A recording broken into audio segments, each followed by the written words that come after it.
Welcome to Let's Talk About Health, an informational podcast that gives you insights on health and fitness from experts themselves that you can apply directly to your own personal health and fitness stories. Come join me today to hear all about what they have to say on health and fitness. So, hi, we were just talking how we met, and it is so glad that at least social media gives us a platform to connect, to talk about our interests and our common love and passion for health and healthcare. So, I'm so happy that we're here today talking about health, healthcare, and just having fun with it.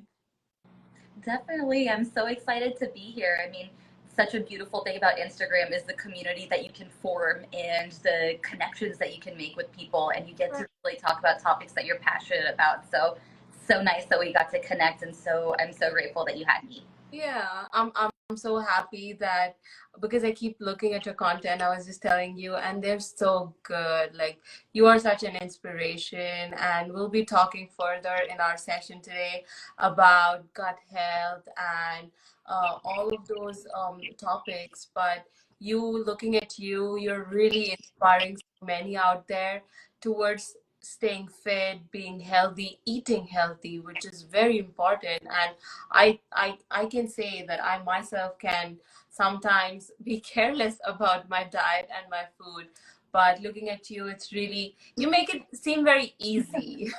So we'll be talking Definitely about not that. so. Definitely not so. But thank you so much for saying that. I mean, another great thing about social media is that you get to see and you get really, you get to see all of the positive influences by people around you. And that really is so motivating too. And that's one thing that I really like to be able to share is, things that I'm doing and even small hacks that I have for day to day life to make some small changes in the day that can really impact our health. So I love to be able to share things and get questions and be able to talk about this Yeah. as well. So let's dive in. Welcome to Let's Talk About Health by Bhavna. And so I love starting with this question.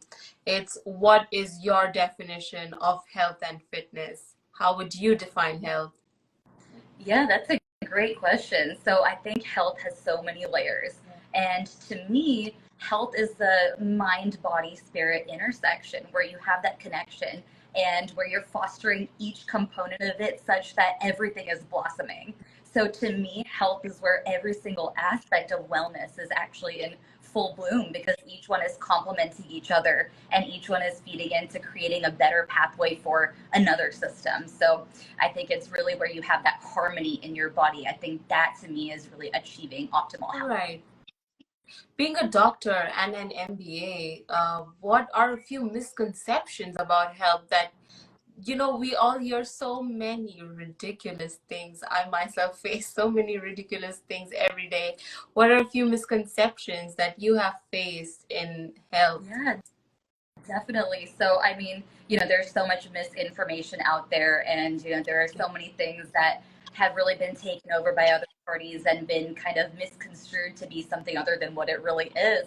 I think there is one thing to me specifically that really hits close to home, and I do a lot of weight loss medicine. So, there's a lot of debate around the medications and, whether or not they should be covered by insurance, whether or not they should even be used to begin with. And I think that's something for me that I think about and I say, well, I really understand how challenging weight loss is. And I really understand how complicated it is to actually get, to a sustainable place where you're able to lose weight and keep weight Right. off of you. And I think that's one thing, that I say there's so much misinformation about that. And it would be so awesome to clear up some of those things too. But yeah, there's a lot of misinformation about that area too. If you don't mind me, let's dive into the weight loss topic since you already touched bases with it.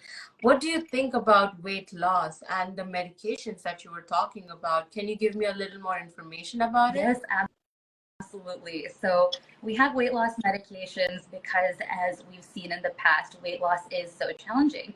And how we can see that is because we have not really achieved a place where we have a great population of people within their normal weight.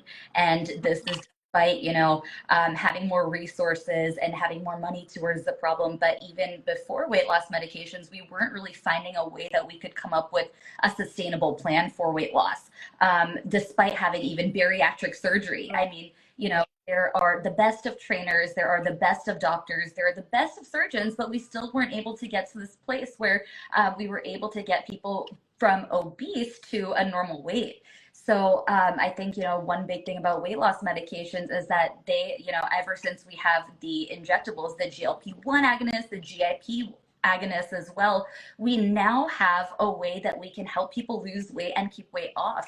I think that, with the medications, there are a lot of misconceptions too, that people are just using that on their own, that people are only using the weight loss medications and then they just can coast, and I think that's another thing that's so important for everybody to know, is that despite having those weight loss medications, people who are trying to lose weight still have to do a lot of work. They still have to put a lot of effort, because if you just have weight loss medications and you don't have a good diet, then you're setting yourself up for being unhealthy. If you're not having a good diet with, nutrient dense foods and a lot of protein and strength training, then, you're actually causing a detriment to your health as well. So another thing that's important to know is really that those who are on weight loss medications still have to exert maximal effort to get to a place where where their body composition is adequate as well. Right. We were discussing about the surgeries. So, like you mentioned, there are a lot of tummy tuck and other liposuction surgeries. Does that help? What are the effects? Like, I have seen a lot of liposuction surgeries fail. They were successful surgeries, but like you said, you have to maintain even after the surgery, even after the medications. You still have to go to the gym. You have to have a good diet. You have to have nutrient intake. So, what do you think about those surgeries, and what are a few things that we can do to keep up with that weight loss? Yeah, so that's a great question. So, firstly, there's weight loss and then there's obesity management. So, the kinds of surgeries that you mentioned, I would put those more into the weight loss and cosmetic area. So, I wouldn't even consider those part of obesity. Actually, I don't consider those part of obesity management, because those are kind of just fixing, shape, getting down some weight from specific areas, but that's not managing obesity in any way. To manage obesity, you're not only managing the weight loss, but you're managing all of the underlying complications of it as well, all of the metabolic problems that happen as a result of it. So a weight loss doctor, maybe if you're considering weight loss to be all of those cosmetic things as well, then they don't really have the same area that an obesity management doctor does, because there's so much more to it. So for those, I think that, for those who want it, for those who understand the risks and the benefits of those surgeries, it's a great option. If they want to achieve a specific result, such as, less fat tissue in a certain area, or kind of sculpting to a place that they want to be, then that's a great option, but that's not obesity management. So those two can even go hand in hand. And another place where those surgeries comes into play and is really important is even in the weight loss journey. So if you're having kind of massive weight loss over a period of time, you also will then see, extra tissue, extra skin, and then you can even get cosmetic surgeries kind of after you've gotten to a plateau in your weight, where you can kind of start even tightening skin around the area too. So I think that those are a great option as well, but they just don't accomplish the same thing at all.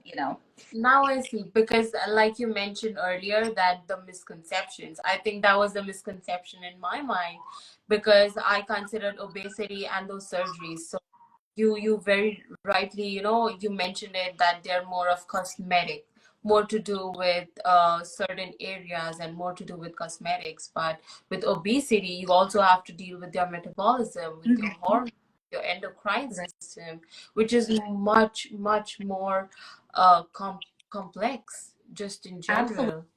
Absolutely. And the thing is, there are surgeries that are used for obesity management, for weight management, such as gastric bypasses.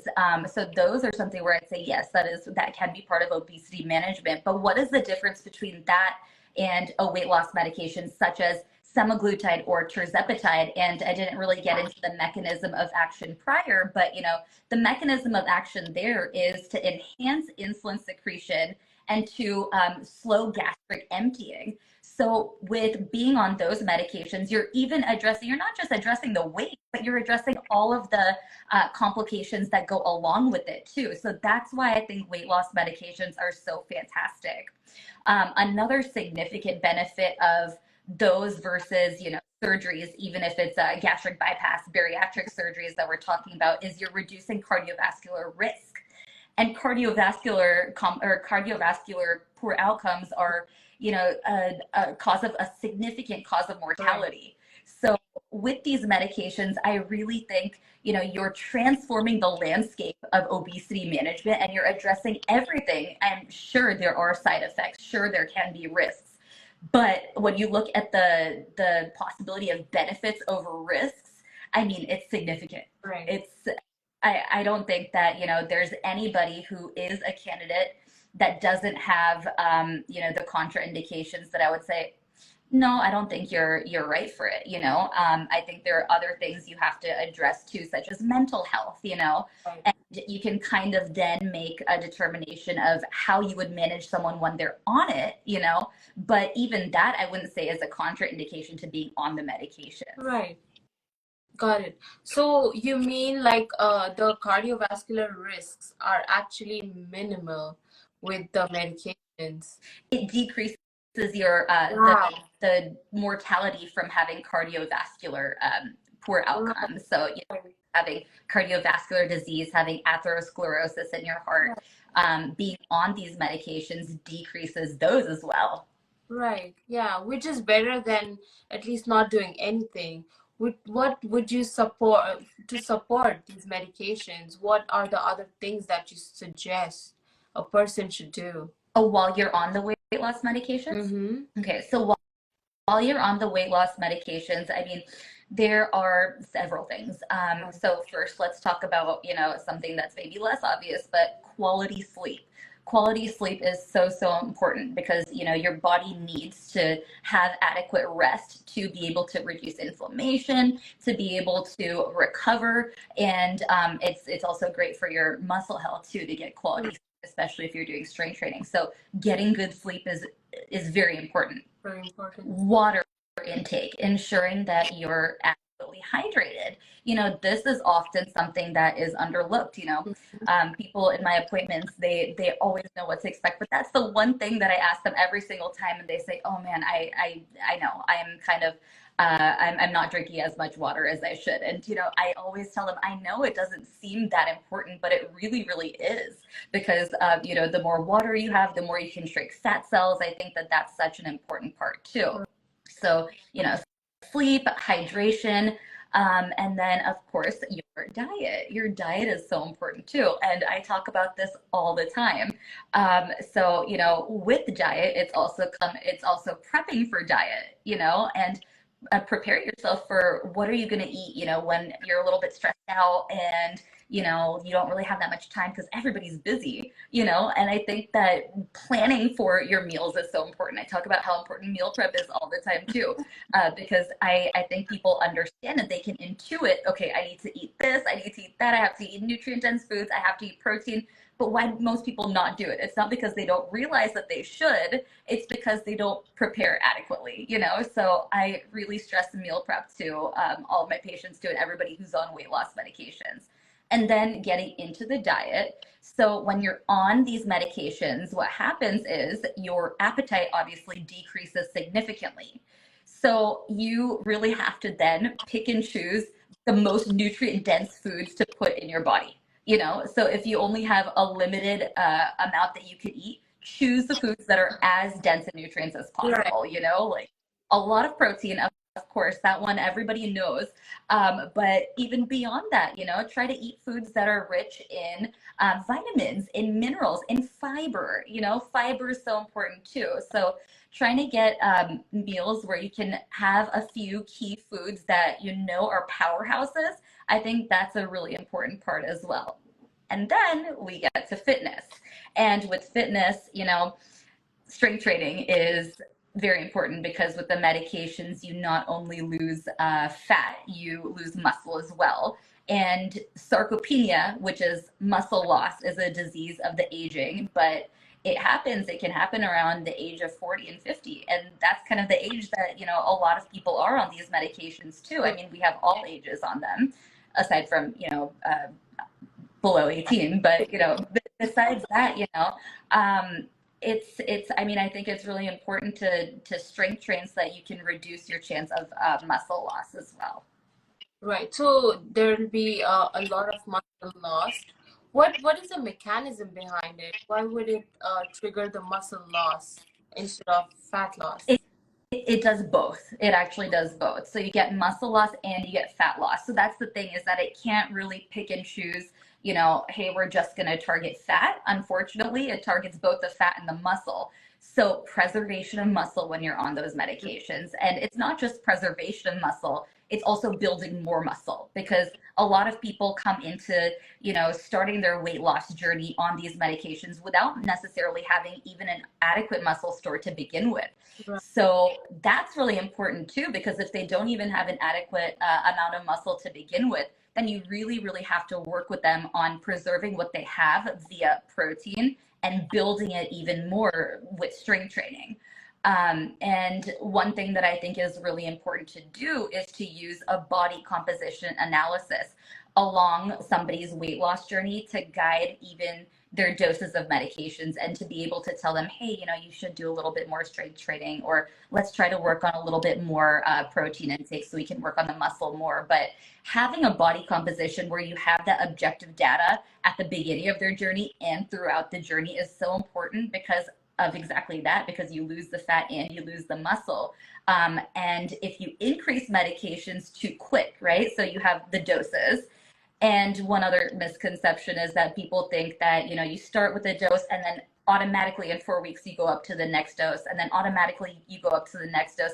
That's not true, because if you're doing that without actually checking your body composition, Right. then the chances of losing even more muscle if it's already low increases, right? So you want to check body composition, especially while you're titrating medications, to make sure that you haven't lost too much muscle, because if you have, you keep it at that dose, and then you work on building more muscle via strength training. It's like tracking your progress. Exactly. And it's so much more important than going off of BMI.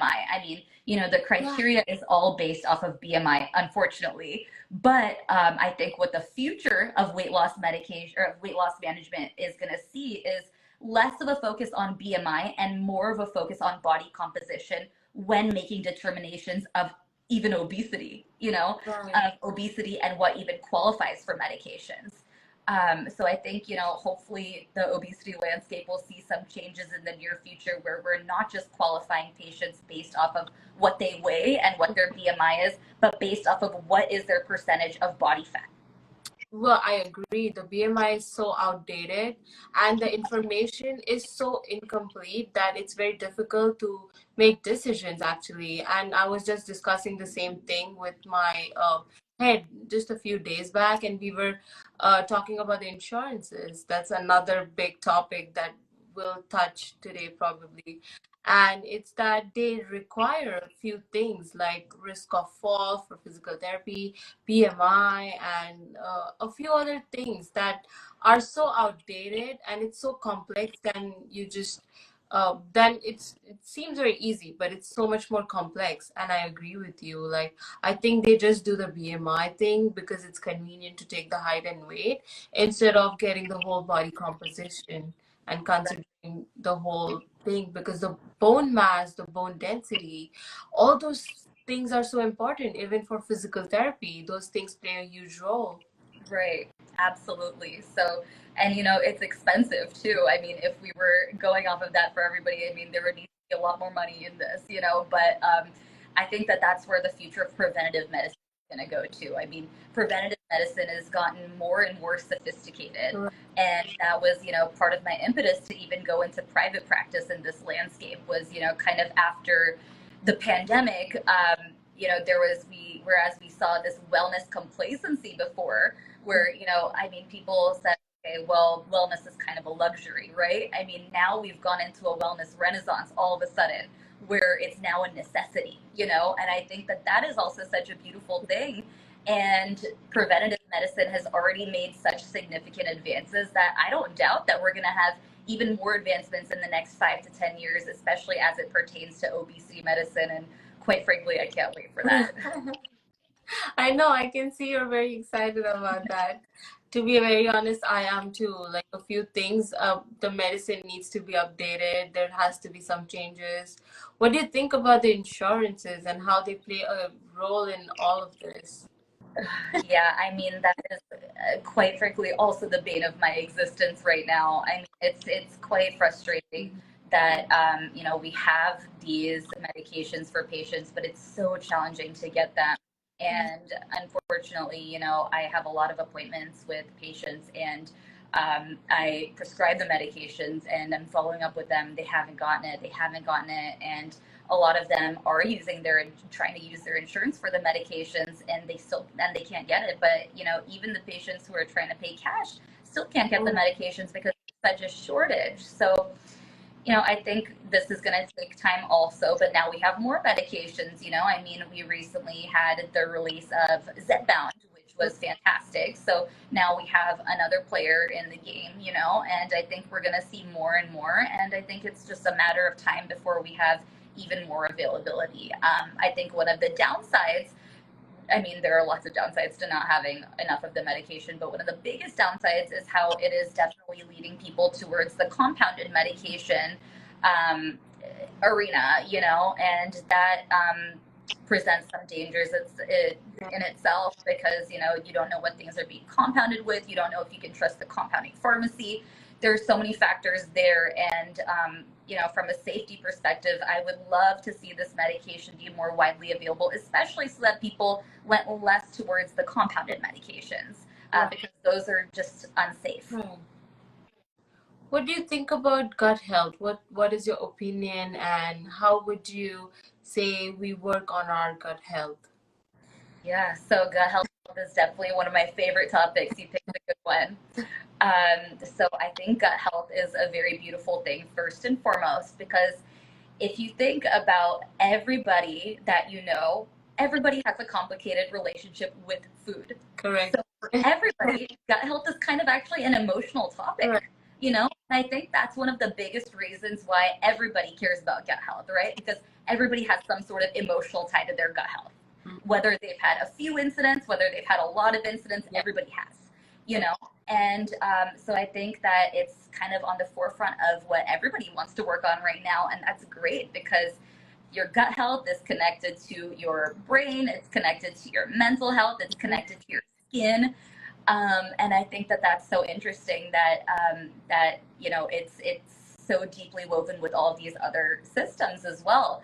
Another thing that I find really interesting is that you know inflammation is such a hot topic too, and inflammation is the crux of a lot of negative conditions that you can have, and a lot of you know health consequences that you can develop.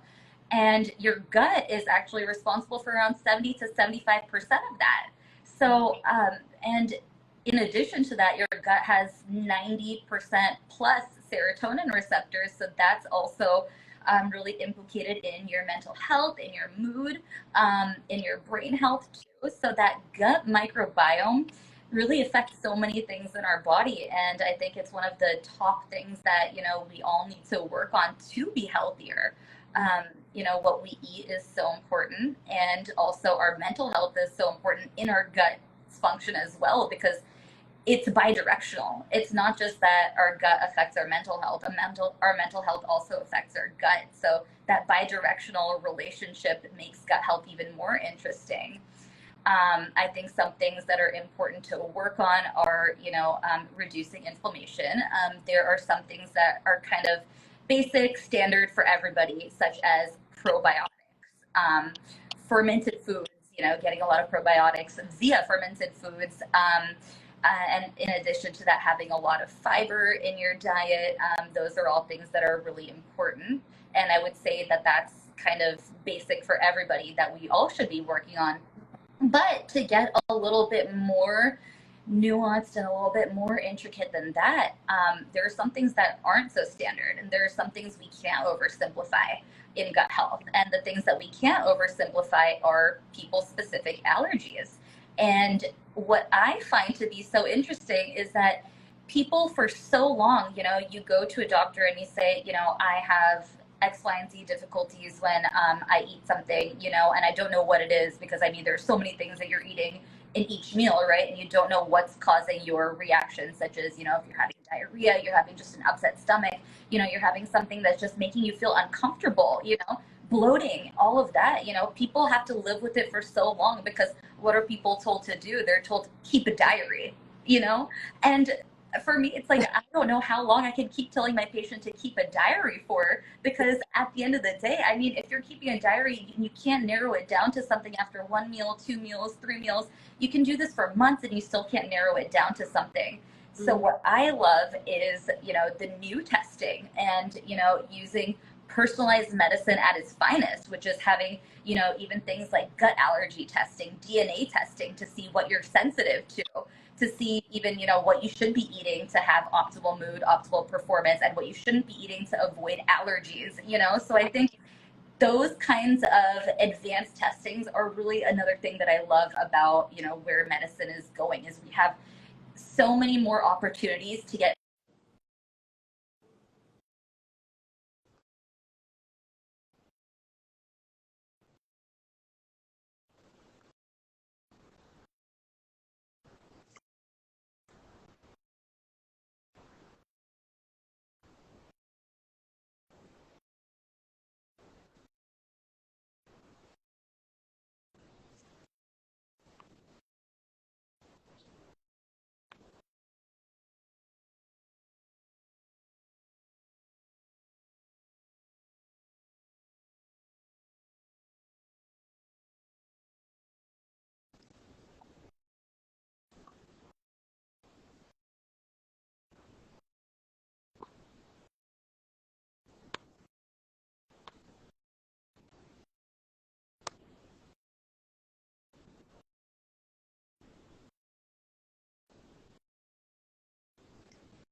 Oh, I am so very sorry about that. My phone died.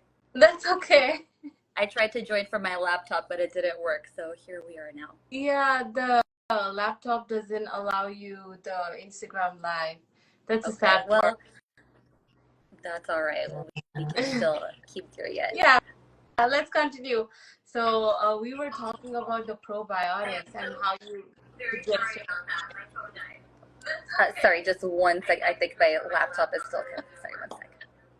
Yeah, the laptop doesn't allow you the Instagram live. That's a sad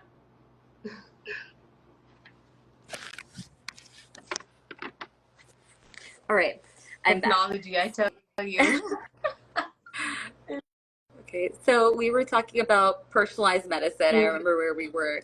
And yeah, so I think, kind of in this new climate now where we have all of these ways that we can do personalized testing, we have even more opportunities that we can improve somebody's gut health. We can learn what they should be eating, we should learn what they should be avoiding, and we have an even better way to reduce inflammation for them. Do you mean the genome testing? Is it similar to the genome testing? Yeah, it is. So that's pretty much it, So you can get genomic testing, and that can give you so much more information, Right. so many more insights about how you should guide and how you should tailor your day-to-day decisions with nutrition and with fitness as well. That's really key here, because with genome you'll also understand your family history, your allergies, you'll understand what metabolic problems you're facing, what hormonal issues you have, and s- it's just answer to a lot of things. But I don't know how many people even know or are aware about genome mapping, and if they would be interested in doing it. Do you come across people who are willing to do the genome testing, the genome mapping? A lot of people, yes. And I think, there are so many people who are doing it, but I think one of the biggest problems is that also people can also do this without even having a doctor or a provider write the instructions for the test for them. So that's something that I think is, and I see a question about home testing kits right as I'm talking about this. I'm so glad to see that question too, because I don't recommend doing this at home. Mhm. And that's a great question because, it's so available where you can do these home tests. And I think that it's really dangerous for a few reasons. You're doing this, I mean, imagine getting the worst news of your life, right? Imagine getting the worst news of your life and you're not with somebody. You don't have anybody to kind of help you, guide you through it. When you're doing this testing, you're getting thousands and thousands of results. There's so many answers that you're getting. And, there's when you're getting that many results, you're bound to have something that's abnormal. Correct. So when you're getting that much information, I just don't think it's a safe thing to do it at home, to do it without a provider, and to do it unguided. I think it's so much better to have somebody who is there with you through the journey and who can actually make sense of the data once you get it and say, this is something that makes sense, but only if you have these symptoms. Or this is something that you don't have to worry about because you don't have this family history. I mean, it's just one piece of the puzzle. And there's so much more to the puzzle that a provider who really understands medicine does does have to guide you through. Yeah, that's true because with those results will rise more questions, and you do need someone who is educated enough to answer those questions. So, yeah, that's not a good thing to be. I mean, you can still do it, but it'll just cause you more, like you said, you touch the mental factor there. Yes. I really like that you'll be alone to hear the hear that news, and that could either be too good or too bad. So yeah, it's better to do with some Yeah. provider. Yeah, I have a lot of patients actually who come to me after getting some home testing, and they come to me maybe 3 weeks after they've gotten the results. And what they've been doing over those 3 weeks is Oh, stressing so much and thinking the worst. Their minds are going to the worst places when they're getting these results, and they're so nervous and they're wondering, they're Googling, they're trying to figure out with Dr. Google, what's going on with them. yeah. And I feel so bad because they've gone through all of these weeks of getting all of that stress, and it's scary. So I just think that it's from an emotional perspective too, it makes more sense to do it with a provider so that you have that guidance, you have that reassurance, and once you get the results, you have somebody you can turn to immediately. Right, makes more sense. Correct. Oh, how would you deal with the metabolic? Like, how would you find out that there's something wrong with the metabolism, or it's something to do with the endocrine system, Hmm. basically, and not just, and not just very superficial. Like, so how would you still recommend those medications, and how would you guide a patient through that journey, basically? So are you talking about to do testing, metabolic testing? No, uh, not testing exactly, but for example, I know I have thyroid.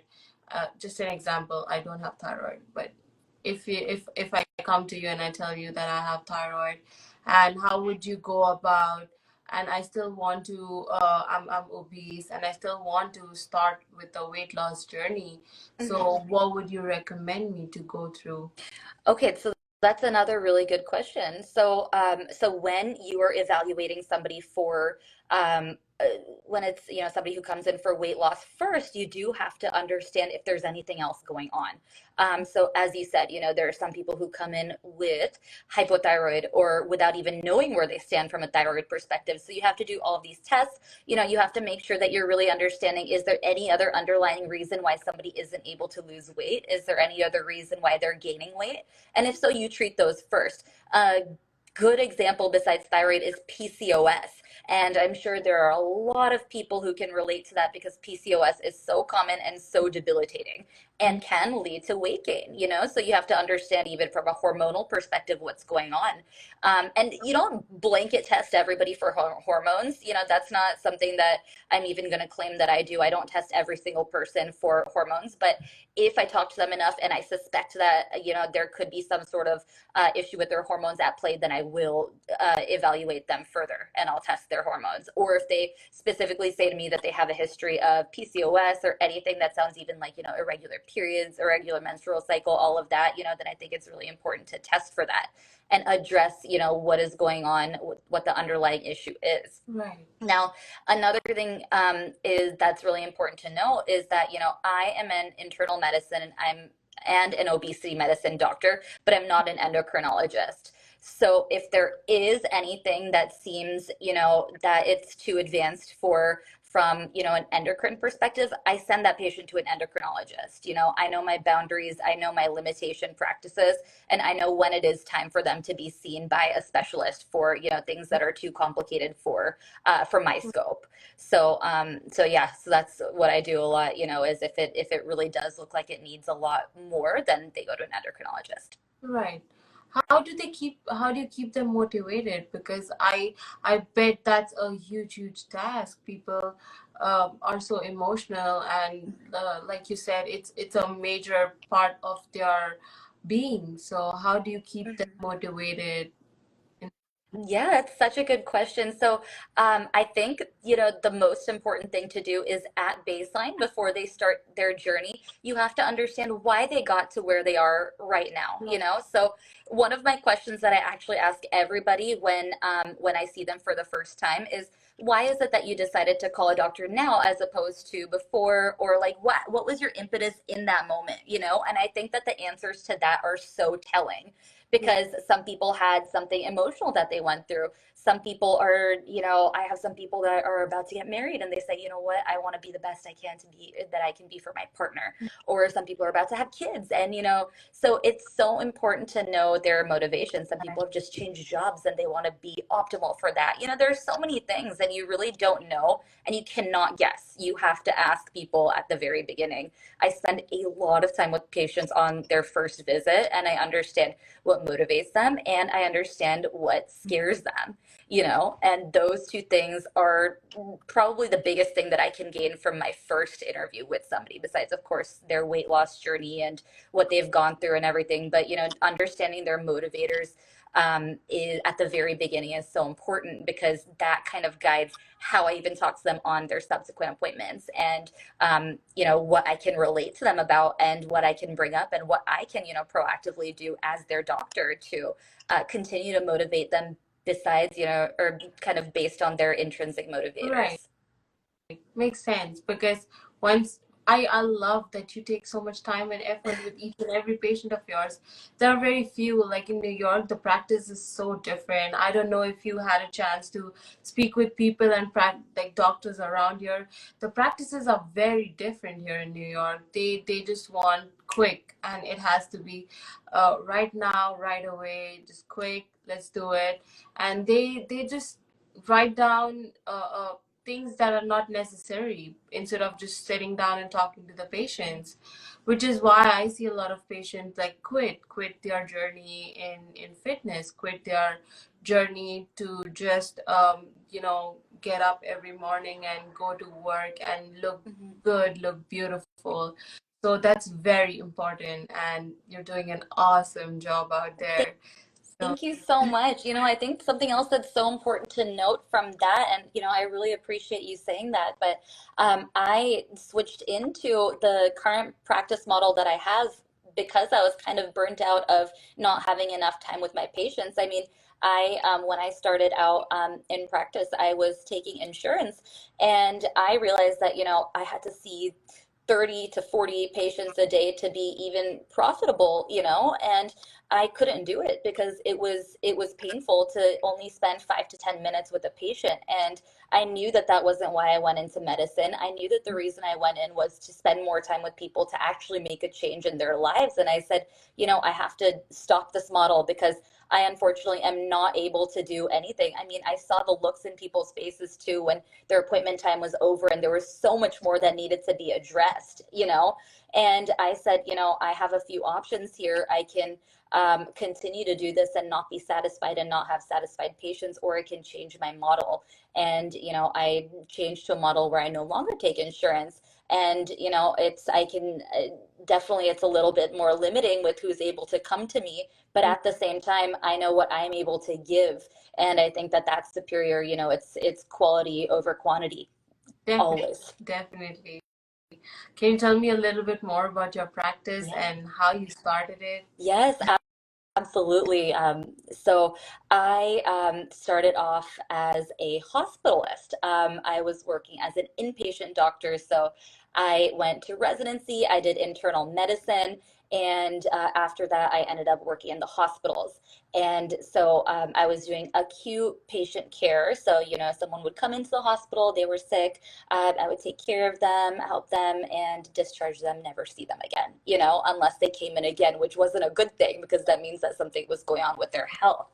And, I started to notice that the healthcare system was really fragmented, and I wanted to fix it, badly wanted to fix it. So I ended up going into hospital administration, thinking that, that would bring me more satisfaction, that would allow me the opportunity to fix the system a little bit more. But, then the pandemic hit, and there was this shift, and there was anxiety, there was fear, but there was also this shift in wellness. And it was kind of around then when I started to think about my own why, my ikigai, and what is the reason that I get up in the morning, and what's the reason that I want to what are the changes that I want to make in this world. And I realized that everything that I wanted to do was very much based on helping people heal, and helping people become well, and helping their health and helping their journey in wellness, and having that direct patient care, that one-on-one care.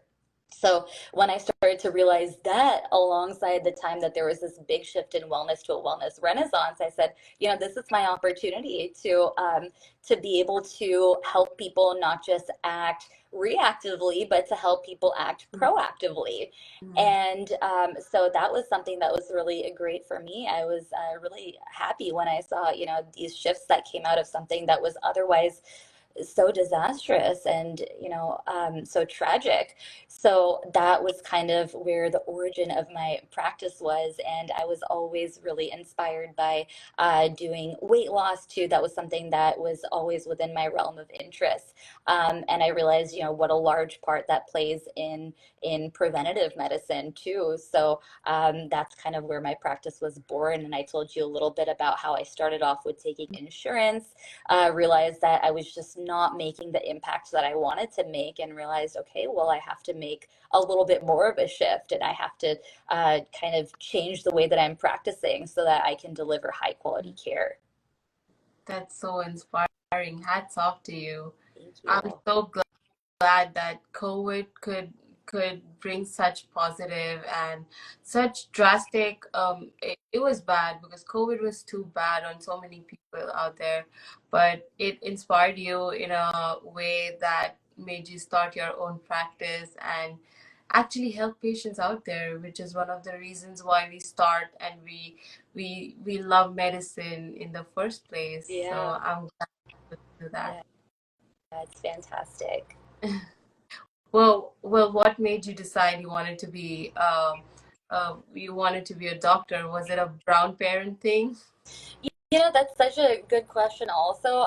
So my parents are dentists, Uh-huh. and so really they wanted me to go into dentistry, and they wanted me to take over their practice. And so I Right. started to dabble in science and learn a little bit more about it, but they would try to take me to actually the colleges that they went to, their dental school in India, to volunteer. And it was dentistry on one side, medical on the other, and I would always gravitate towards that side.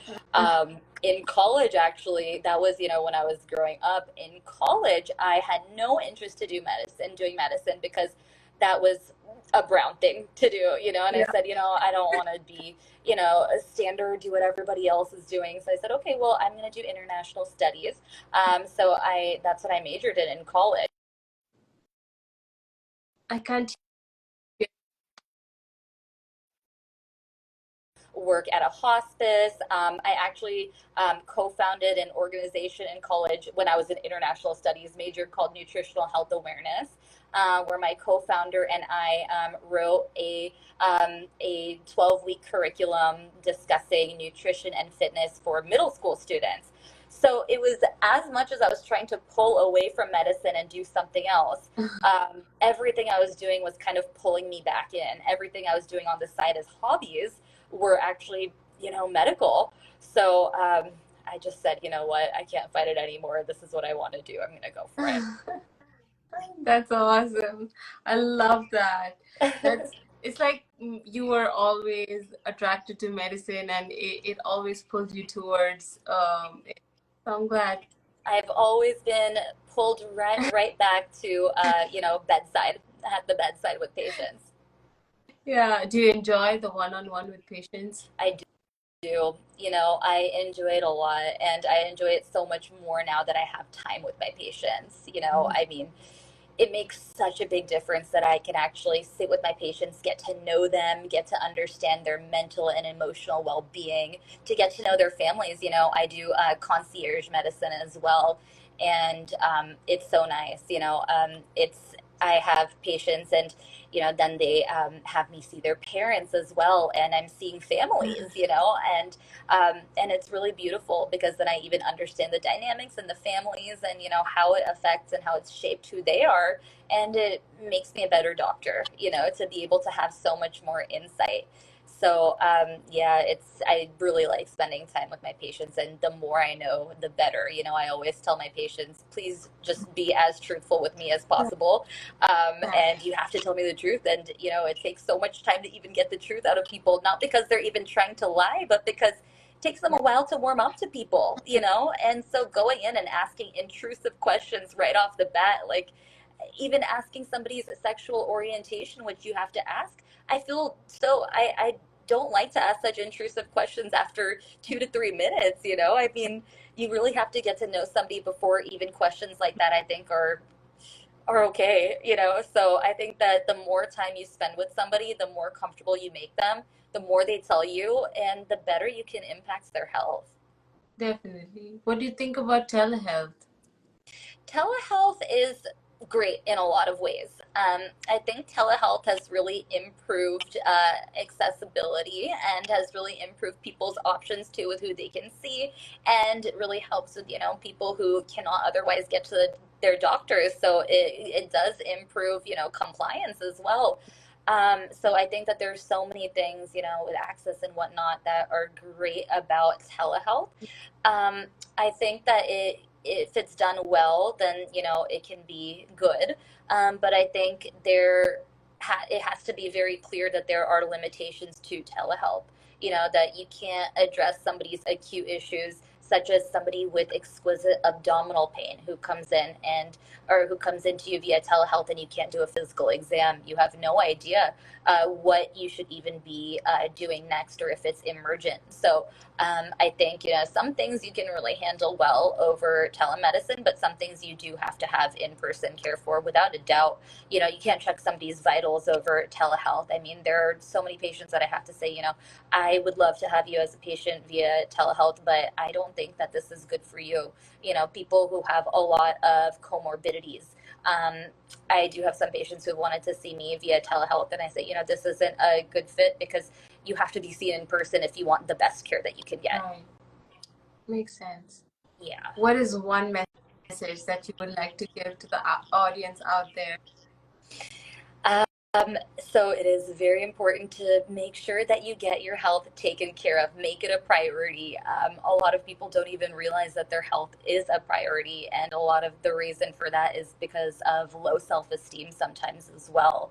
And I just want to say, if there is anybody who is struggling with low self-esteem, who doesn't think that they're important, that their health is important, talk to somebody, and you are important, and you should have you should get your health taken care of, and you deserve the best health and the best care that you can get.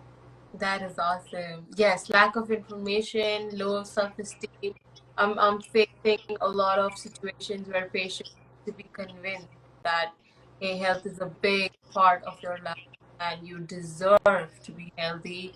Hmm. Whatever the insurance company may say, you deserve the best healthcare. Absolutely, absolutely, I love that. Yeah. Yeah. Can you tell everyone where they can find you and how they can connect with you? Yes, yes. So you can connect with me via Instagram. As you see my handle over here. I also have a website. It is PoojaGidwaniMD.com. And there is my phone number too on Instagram if you want to book an appointment or want a consultation. So you can check out my website or a direct message or phone number, whatever is easiest. Perfect. I loved it. This was so awesome. It was Thank you so so awesome. much for giving your time. And Thank you so since much. you're already in New York, let's catch up for sure. Definitely, I would love to. Thank you so much for having me, and I love that you're doing Thank this. you. Well, have a wonderful rest of your night. See you You too. Take care. Bye. soon. Thank you for listening to our talk about health.